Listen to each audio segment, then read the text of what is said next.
Are you sure you're taking this even remotely seriously enough? Yeah, I don't think I should trust that thumbs up. Anyway, it just needed to be said.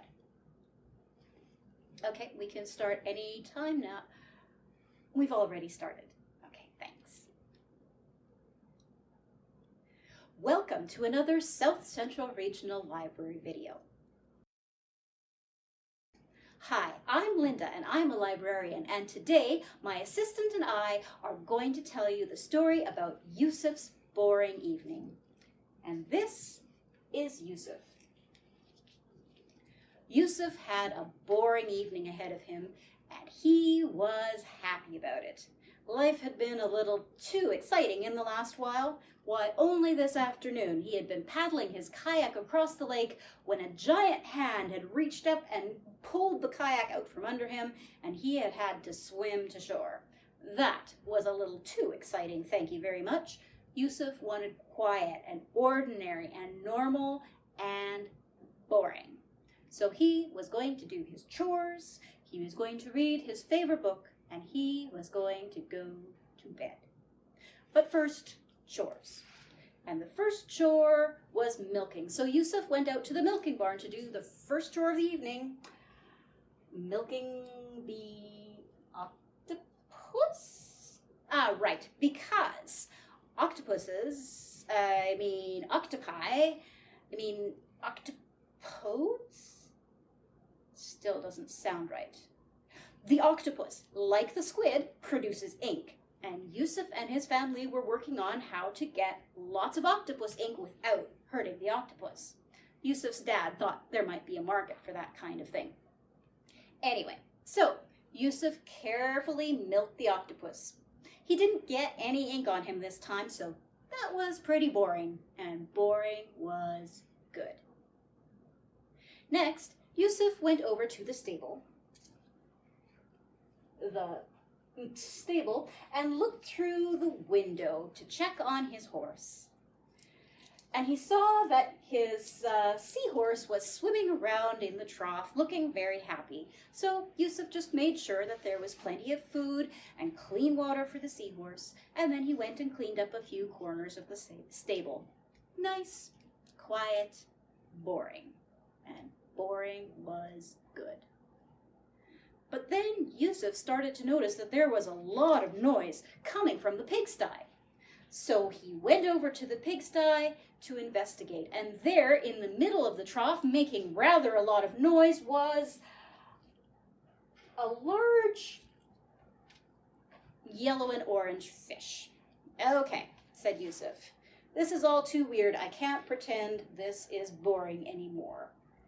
What is this, a grunting fish? Yes, said the fish. Haven't you heard of croakers? Whoa, said Yussif. You talk. We had to do something to get your attention, the fish said.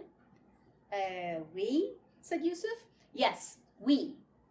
The water dwellers. Or hadn't you noticed the octopus in the cow barn and the seahorse in the stable? Yeah, about that, Yussif said. How did they get there? Well, I could make up something about a trough system and drones carrying pails and tell you that octopodes can actually travel on land, the fish said. But that's not the question you should be asking. The question you should be asking yourself is, why?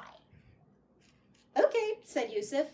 Why is there an octopus in my milking barn? Well, look at the lake, said the fish. Yussif looked at the lake and the single duck swimming quietly right next to the cow, the horse, and the pig, who are all enjoying a relaxing swim. What am I supposed to be looking at? Said Yussif. Seems perfectly normal to me. You land dwellers are in our water, said the fish, and they're in there all the time. It's disgusting. And the worst part, said the fish, the absolute worst part, they don't get out to go to the bathroom. Yussif said, do you get out to go to the bathroom? Well, maybe I should, said the fish, and jumped out of the trough and started thrashing around on the ground, and in his thrashing, he knocked over the trough. Didn't think that went through very well, did you? Said Yussif, and picked up the fish and popped him into a handy aquarium. So Yussif left the croaker in the aquarium and finished the chores. Then he came back, he picked up the seahorse and the fish and took them to the lake and dropped them in. The octopus went on her own power. And then Yussif called the pig and the horse and the cow and brought them all back to where they belonged. And then he could go into the house, and then he could brush his teeth, and he could read his favorite book, that lovely, nice, relaxing, classic story, Ratburger. And that's the end of our story today. Thank you for joining us for the South Central Regional Library video. See you in the next one. You can edit out that bit at the beginning, right? I don't know if I trust that thumbs up.